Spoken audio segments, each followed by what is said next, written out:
venido a dar a esta tercera comisión, porque parte de la razón por la que los hemos llamado a comparecer y a compartir con nosotros el punto de vista del gobierno tiene que ver con la preocupación no solamente con lo que hemos entendido, la desaceleración del Producto Interno Bruto, que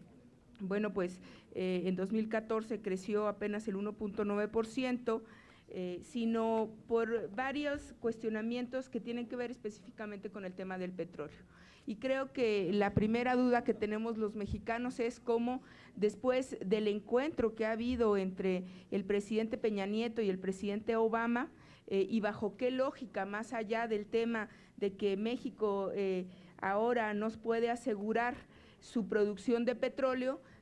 resulta que vamos a comprarle petróleo crudo a los Estados Unidos cuando originalmente nosotros éramos evidentemente no solamente un productor, sino un vendedor por excelencia para los Estados Unidos. Entendemos las explicaciones que han dado los subsecretarios, entendemos que han venido a decir aquí que más allá de las previsiones sobre el precio del petróleo, el precio de los $79 por barril está asegurado, pero que no está asegurada la producción, pero nos parece una medida que estratégicamente no resulta muy lógica. Más allá, y también parte de lo que les preocupa a los mexicanos, aparte de los tecnicismos, es realmente, y esto lo digo a razón de la primera intervención que hacía el subsecretario Portela, si estamos esperando que haya un riesgo de alza en las tasas de interés en los Estados Unidos, ¿cómo afectará esto económicamente a México? Porque la inflación general que se ha mantenido al 4%, el no aumento del salario mínimo en la misma razón que como consecuencia disminuye la capacidad de compra de los mexicanos, bueno, pues el desplome del precio internacional del petróleo que como consecuencia, ustedes mismos han dicho, tendrá que haber recortes inicialmente en el gasto operativo del gobierno, pero ¿cuáles son las expectativas? ¿Qué es lo que podemos esperar que si el gasto operativo del gobierno no será, el recorte del gasto operativo del gobierno no es suficiente, entonces tendremos que hacer ajustes en otros rubros y la gran preocupación es si vamos a afectar la infraestructura, aunque el mismo presidente ha dicho que este será el año de la infraestructura, si vamos a tener que recortar los programas sociales, cuál es la medida de emergencia que se presentará ante lo que parece la inminente caída del petróleo. Y la tercera variable de preocupación, y con esto concluyo, es evidentemente el precio del dólar. El precio del dólar que parecía que iba a tener un ajuste inmediato en diciembre y que ahora no estamos muy claros si realmente permanecerá alrededor de los 15 pesos y qué efectos reales está teniendo los esfuerzos que está haciendo el Banco de México y cuáles son las expectativas de impacto, no solamente en el tema inflacionario, sino en el tema de poder adquisitivo y en el tema de el bienestar económico de los mexicanos, porque más allá, insisto, de los tecnicismos económicos de los cuales reconocemos que puede venir aquí a darse una buena explicación, lo que nos interesa saber es el impacto que tendrá esto en la vida, en el bolsillo de los mexicanos y sobre todo qué expectativas de crecimiento reales tenemos para el año que entra, qué podemos esperar del precio del petróleo más allá de la exposición que ha dado el subsecretario Meshmacher y cuál será la expectativa del impacto de la volatilidad del dólar. Yo con esto concluyo mi intervención agradeciendo por supuesto que ustedes estén en esta tercera comisión y esperando también que con términos, no diría no técnicos, pero sí entendibles, nos puedan explicar a los mexicanos económicamente por qué estamos en esta situación y hacia dónde vamos. Muchas gracias. Agradezco a la diputada Lilia Aguilar su intervención. Les recuerdo a las y los legisladores que estamos en el desarrollo de los posicionamientos y en ese sentido, hasta por 5 minutos, le ruego al senador, a los funcionarios a quienes haya sido formulada la pregunta, también por 3 minutos, y tendrá el legislador que tenga el uso de la voz una réplica por el mismo tiempo. Por favor, diputada, si es tan amable. Muchas gracias, señora presidenta. Me ha sorprendido un poco escuchar en la intervención del PRI que afirman que no está en riesgo la economía mexicana con la fluctuación del precio del petróleo y el dólar, pero empezaré esta ronda de preguntas específicamente, precisamente con lo que tiene que ver con el petróleo y la gasolina. Entiendo que el doctor Portela ha dicho que aunque está blindado el precio del petróleo, no está blindada su producción y que ha encaminado o ha dibujado un poco lo que tiene que ver con el tema de por qué México le comprará petróleo a Estados Unidos, que esa es mi primera pregunta, en términos concretos. ¿Por qué México, que normalmente era vendedor de petróleo crudo a los Estados Unidos, ahora ha anunciado su voluntad de comprar petróleo a este país? Y sé que probablemente usted me va a decir que las principales razones son la sobreoferta dada por el aumento de la producción a los Estados Unidos, usted mismo ya lo ha dicho, que hay digamos, que ha aumentado la producción del precio, perdón, de la producción del petróleo en los Estados Unidos. Por aquí tengo el número, usted dijo de 5.5 millones de barriles diarios a 8 millones en pocos años. Sé que también nos dirá que las autoridades de Qatar estimaron que existe un excedente de 2 millones de barriles diarios en el mercado mundial y que como consecuencia, bueno, pues México, que aparentemente con su reforma energética iba a ser el gran productor y digamos el país de la nueva reforma y de el gran hacedor de lo que sería la nueva proyección energética, bueno, pues ahora estamos comprándole petróleo, o al menos así se ha anunciado, a quien ordinariamente no lo había comprado. Y yo le pregunto, y esto evidentemente sé que no está en el tema de su competencia, pero sé que es un hombre inteligente y se lo reconozco, es en qué falló la reforma energética y qué es lo que nos tiene en esta situación, porque se decía que iba a haber inmediatas consecuencias, sobre todo en las bajas de los precios de la gasolina, y esa es mi siguiente pregunta, que ya la ha dibujado un poco la senadora Dolores Padierna. Normalmente, en un país donde, específicamente en un país petrolero, cuando fluctúan los precios del petróleo, específicamente a la baja, bajan normalmente los precios de la gasolina. En este país no ha sido así, tuvimos ya el primer gasolinazo y no se descarta por la Secretaría de Hacienda que tengamos más. Y es por qué razón, en términos técnicos, económicos, no está bajando el precio de la gasolina. Y esto me lleva también a cómo está operando el Fondo de Estabilización y el Fondo Mexicano del Petróleo. Y esto tiene que ver con probablemente algún tecnicismo que se nos esté escapando por ahí, o a lo mejor con algo que ustedes tendrían que explicarnos que tiene que ver con las expectativas del año entrante. Aunque usted ha dicho, subsecretario, que se ha asegurado el precio de $79 con el Fondo de Estabilización, lo que es cierto es que se tendrá que vender y ahora aparentemente comprar a precios de mercado. Esto quiere decir que estaremos comprando alrededor entre los $40 y los $50 y también comprando. Esto quiere decir que hay, entiendo yo en términos muy sencillos, un subsidio entre lo asegurado por el Fondo de Estabilización y lo que realmente al precio que realmente se está vendiendo el precio del petróleo, y quiere decir también que entonces se utilizarán recursos del Fondo de Estabilización hasta que se normalice el precio del barril del petróleo. Y la pregunta concreta es, ¿hasta dónde nos va a alcanzar el Fondo de Estabilización? Porque si el precio del petróleo sigue todo el año en esta lógica, estamos hablando de un fondo de estabilización que solamente cubre el 20% de la expectativa de exportación, entonces quiere decir que este fondo es finito y que tendrán ustedes una expectativa de cuándo se va a acabar y cuáles serán los efectos de que se acabe este fondo si los precios del petróleo siguen a la baja. Y yo cerraría, porque sé que estoy ya en tiempo,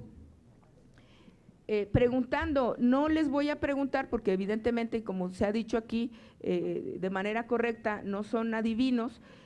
pero sí,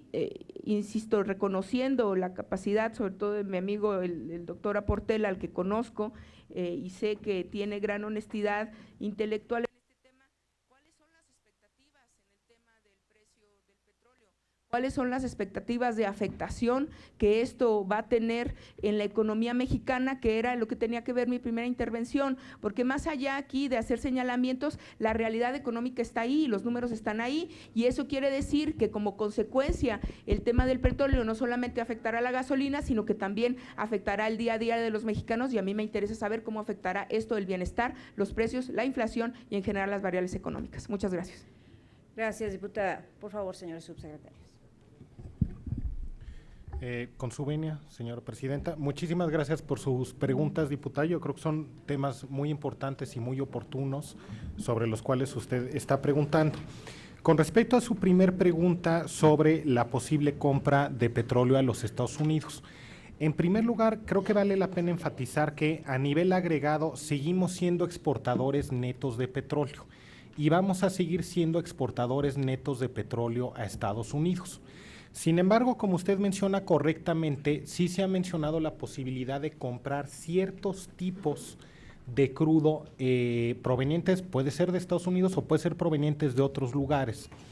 Las razones por las cuales se está contemplando esa posibilidad, que de todas maneras nos dejaría en una posición como exportadores netos,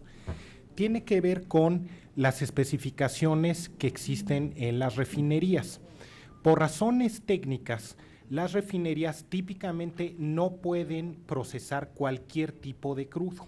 Las refinerías típicamente se diseñan para estar procesando crudos que tienen cierta especificidad, cierto nivel de grado de API, cierto nivel de densidad, cierto nivel de azufre, etcétera. Es decir, no puede uno tomar cualquier tipo de crudo proveniente de cualquier yacimiento y usarlo en cualquier tipo de refinería. Típicamente, las refinerías se diseñan bajo condiciones técnicas muy específicas y orientadas al procesamiento de ciertos tipos de crudo. Lo que nos ha venido sucediendo, y eso, como usted menciona, pues sí ha venido dándose una declinación, se había venido dando una declinación en la plataforma de producción, y eso ha venido modificando el tipo de crudo que México produce. Entonces, ¿qué sucede? Que las refinerías se habían diseñado técnicamente para estar procesando cierto tipo de crudo, pero dada la declinación que hemos observado en algunos yacimientos, particularmente en el yacimiento de Cantarell, ha cambiado por necesidad la composición y la calidad y el tipo de gasolina y crudo que se obtiene de los yacimientos mexicanos, y en ese sentido se ha vuelto necesario analizar la posibilidad de que se complemente el crudo producido aquí con crudo comprado en algunas otras fuentes para que se puedan utilizar las instalaciones de refinación dadas las condiciones técnicas iniciales para las cuales fueron diseñadas. Entonces, es un tema realmente técnico por la especificación que tenemos en las refinerías mexicanas. México en su conjunto sigue siendo un exportador neto de petróleo y va a seguir siendo un exportador neto de petróleo a nivel agregado. Con respecto a su pregunta sobre la reforma energética, como mencionábamos, pues ya se está previendo que haya una recuperación en la plataforma de producción de crudo en este 2015 como resultado de la reforma. Y yo creo que vale la pena enfatizar que sí estamos ya observando, yo creo, resultados importantes de la reforma energética y de algunas de las otras reformas. Por ejemplo, como usted sabe, pues se anunció ya la eliminación de los cobros de larga distancia a raíz de la reforma que se aprueba aquí en el Congreso de la Unión. Desde el punto de vista de las reformas energéticas, el 1 de enero estamos observando por primera vez desde que tenemos información disponible una disminución en las tarifas eléctricas para absolutamente todos los usuarios domésticos de bajo consumo, los usuarios domésticos de alto consumo y también para los usuarios industriales y comerciales. Por primera vez en la historia de México estamos observando una disminución en las tarifas de electricidad como resultado de una mayor disponibilidad de gas y cómo eso se está reflejando en menores costos de generación. Desde el punto de vista de los precios de la gasolina, aquí yo creo que vale la pena enfatizar que está habiendo un cambio de modelo muy significativo, donde nos estamos moviendo de un esquema, digamos, donde tradicionalmente se daba una suavización de precios que se venía haciendo por décadas. Todavía durante los próximos años va a seguir hasta 2017 un proceso de suavización de precios, pero ya donde estamos cambiando de un modelo de precio único en el país a un modelo de precio máximo, donde la lógica es que a través de un proceso de apertura gradual que se vaya dando en el sector de combustibles, pues nosotros vayamos observando una competencia a la baja en precios. En ese sentido, a partir del 1 de enero de 2015 desaparece la figura de un precio único a nivel nacional y se sustituye por un precio máximo, y se abre la posibilidad de que empecemos a observar ya durante este 2015 una competencia a la baja entre estaciones de servicios, todavía serán franquiciatarias de Pemex. A partir del 1 de enero de 2016 ya se abrirá las estaciones de servicios para que podamos tener estaciones de servicios, sean o no franquiciatarias de Pemex. A partir del 1 de enero de 2017 se abrirá las importaciones y el 1 de enero de 2018 se liberaliza el precio. Con respecto a la posibilidad de que hubiesen ajustes adicionales este año en el precio máximo de las gasolinas, quisiera yo clarificar, al momento en que nosotros emitimos el decreto que mencionaba las gasolinas, hubo cierta confusión porque efectivamente la Secretaría de Hacienda tiene la facultad establecida por ley para poder realizar ajustes adicionales, pero como mencionamos en un comunicado que publicamos al día siguiente en que se emitió el decreto, no vamos a estar utilizando esa facultad durante 2015. El único incremento en los precios máximos fue el que se dio el 1 de enero. El 31 de diciembre de 2015 el precio que usted observe, el precio máximo que usted observe, será exactamente el mismo precio que estamos observando el día de hoy con respecto a este tope de precio máximo. Gracias. Bueno, muchas gracias, diputada, gracias por los comentarios, se lo aprecio mucho. Mire, si quiere, déjeme comenzar con la segunda pregunta, con su última pregunta sobre las expectativas del precio del petróleo y las implicaciones sobre las variables económicas. Las expectativas del precio del petróleo, creo que el mejor dato que podemos usar, que claramente no es un dato duro, sino es una expectativa, son los precios de los futuros que se publican y que se comercian, que es básicamente donde diversas partes ponen en cuánto estarían dispuestos a comprar el barril de petróleo el día de hoy. Los futuros para el WTI, el precio promedio que tenemos para 2015, en la última información que tenemos disponible, es de $51.43 por barril, en 2016 de 57.85. En 2016 ese dato, 2017 62.79. ¿Qué quiere decir esto? Que los mercados sí están anticipando un regreso en el precio del WTI durante 2015 y sobre todo más hacia 2016 y 2017. En términos de cómo se ve esto en las finanzas públicas, reitero, durante 2015, dada la cobertura de precios del petróleo, el precio del petróleo no afecta esta variable de $79 por barril que tenemos en el presupuesto de egresos de la Federación, derivado de las coberturas. El otro factor relevante es el factor de la cantidad, que se ha discutido aquí, que sí tendría algún impacto sobre las finanzas públicas, pero creo que más relevante es lo que pasaría en 2016. 2016 lo que tenemos, de acuerdo a la Ley Federal de Presupuesto y Responsabilidad Hacendaria, es una fórmula que se determinaría para el precio del barril, para la mezcla dentro del paquete presupuestal, que de continuar estos valores observados y los valores que se estiman, tendría que ser un precio menor al que estamos saliendo hoy día. ¿Eso qué requeriría? De acuerdo otra vez a lo que marca esta Ley Federal de Presupuesto y Responsabilidad Hacendaria, a armar un paquete presupuestal que tuviera incorporado un menor precio del barril para 2016. Sin embargo, como lo señalaba el subsecretario Mesmacher, la fortaleza que tenemos hoy día es la reforma fiscal. La reforma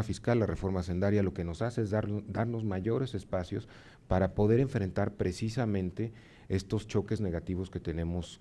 en los precios y que si se siguen materializando, tendríamos a la reforma fiscal para poder enfrentar de mejor manera estos eventos. Incluso este mismo año, el tema de la producción de petróleo, con la reducción que se vio Recuerden que el año pasado eran 2.520.000 barriles diarios lo que teníamos en criterios generales de política económica, y este año tenemos 2.400.000. El subsecretario Mesmacher en su presentación explicó que eso representa alrededor de 90.000 millones de pesos, y fue posible gracias a la reforma fiscal que, a pesar de tener esos 90.000 millones de pesos menos, pudiésemos preservar rubros prioritarios dentro del paquete presupuestal. Entonces, es el mismo ejercicio que tenemos que hacer hacia adelante para el año 2016.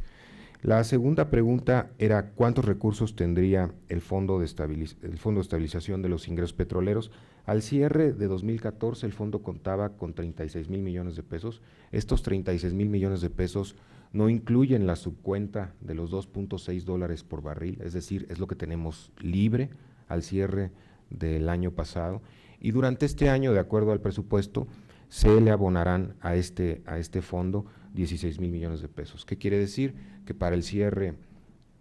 para 2016, tendríamos en principio alrededor de 50.000 millones de pesos para enfrentar estas varianzas o estas diferencias en los ingresos públicos. Ahora, volviendo a la importancia de la estabilidad macroeconómica. La estabilidad macroeconómica es una condición que es fundamental para poder tener una evolución sana de las variables económicas importantes, de la inflación, de un nivel de tasas de interés moderado, de condiciones en la economía que permitan a las familias mexicanas desarrollarse. Y por eso es que lo más importante y lo fundamental, y afortunadamente tenemos la Ley Federal de Presupuesto y Responsabilidad Hacendaria, a la cual el Congreso le hizo modificaciones importantes que le dan mayor certeza, como por ejemplo el techo al gasto corriente. Ese marco normativo nos facilita tener esta mejor conducción de finanzas públicas sanas, de políticas monetarias también sanas, que sin duda son el elemento fundamental que permite un desarrollo equilibrado en el tiempo en favor de las familias mexicanas. Diputada, muchas gracias. Gracias, señores subsecretarios. A continuación le pediría al senador Juan Gerardo Flores Ramírez